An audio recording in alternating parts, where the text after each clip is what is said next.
दोस्तों, राम ज्ञान चैनल में एक बार फिर आपका स्वागत है। आज हम और सवाल जवाब लेके आ गए हैं आपके पास। तो चलो दोस्तों शुरू करते हैं।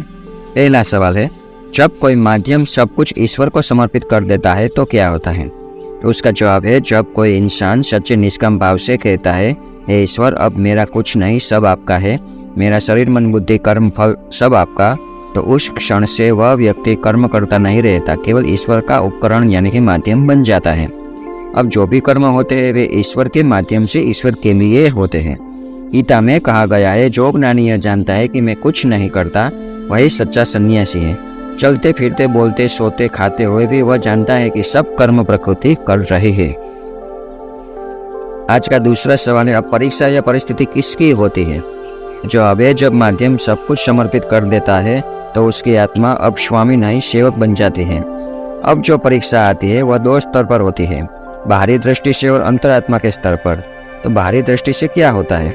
ग्रह कर्म परिस्थिति आदि सभी अभी भी शरीर और मन के स्तर पर कार्य करते हैं, क्योंकि यह देह यंत्र अभी भी प्रकृति के नियमों में है। इसलिए दिखता है कि माध्यम की परीक्षा हो रही है, लेकिन वास्तव में यह ईश्वर का खेल यानी कि लीला होती है। वो अपने ही नाम को अपने ही माध्यम के जरिए अपनी ही परीक्षा में परखते हैं।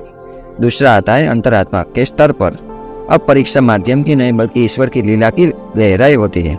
माध्यम के लिए यह सिर्फ एक साक्षी भाव का अभ्यास बन जाता है।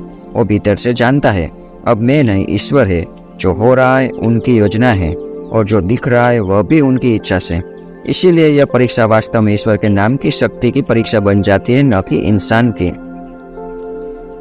और एक सवाल है, देखो समझते हैं, इसे कर्मफल के दृष्टिकोण से कैसे देखा जाता है? जवाब है, जब व्यक्ति ने अपना कर्म खाता ईश्वर को दे दिया तो उसके सारे डिपॉजिट यानी कि पुण्य पाप संस्कार बंधन अब ईश्वर के ट्रस्ट खाते में चले जाते हैं। अब ग्रह या परिस्थिति जब कोई फल देने आते हैं तो वे ईश्वर के संरक्षण तले आते हैं। अब फल वही मिलता है जो ईश्वर माध्यम के विकास के लिए उचित समझे। कभी परीक्षा जैसी घटना दिखेगी, कभी पूर्ण शांति जैसा अनुभव होगा, पर वास्तव में दोनों ही ईश्वर के कार्य के उपकरण बन जाते हैं। कहानी के रूप में समझिए। एक बार एक संत ने कहा, प्रभु अब सब कुछ आपका है, मैं आपका सेवक हूँ। प्रभु मुस्कुराए और बोले, अच्छा तो जब तू बीमार होगा याद रखना कि बीमारी तेरी नहीं मेरी होगी। जब कोई तेरा अपमान करेगा याद रखना कि अपमान तेरा नहीं मेरा होगा। और जब कोई तुझे सम्मान देगा तब भी वह मेरा ही सम्मान होगा। संत हंसे और बोले, तब तो मुझे किसी बात की चिंता नहीं प्रभु, अब परीक्षा भी आपकी और परिणाम भी आपका। प्रभु बोले, यही तो मैं चाहता था कि तू अपने में मुझको देखे और मुझ में अपने को भूल जाए। और इसको संक्षेप में देखे तो इस तरह देख सकते हैं, जब कोई व्यक्ति सच्चे निष्काम भाव से अपना सब कुछ ईश्वर को दे देता है तो अब कर्म भी ईश्वर के, परीक्षा भी ईश्वर के और परिणाम भी ईश्वर का हो जाता है।